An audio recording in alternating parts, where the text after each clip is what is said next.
Majelis Hakim Pengadilan Negeri Sidoarjo menjatuhkan vonis 1 bulan penjara terhadap Mas Riah, seorang ibu di Sidoarjo, Jawa Timur yang dilaporkan kerap menyiram air kencing di rumah tetangganya.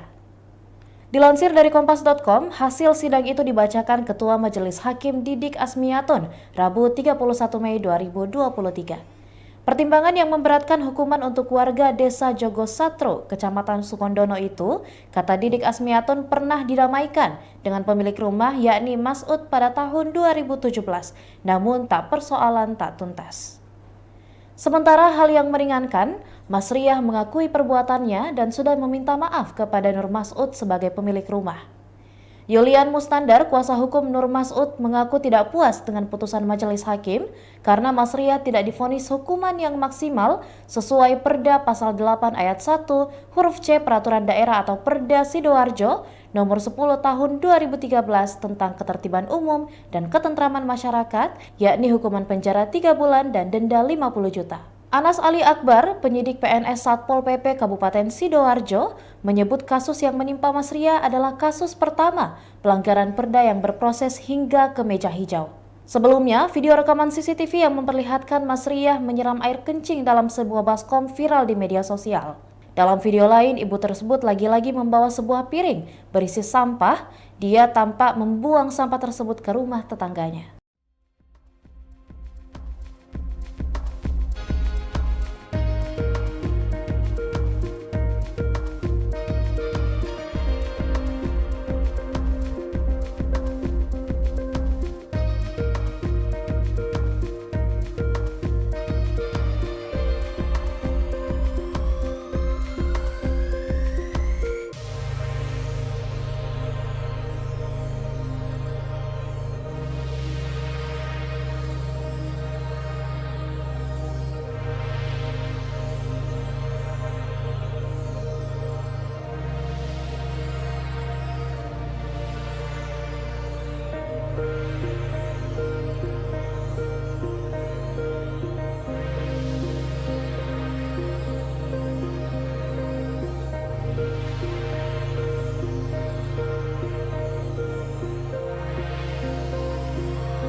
Demikianlah Tribun Hot News kali ini, dan jangan lupa saksikan berita lainnya hanya di kanal YouTube dan juga Facebook Tribun Timur.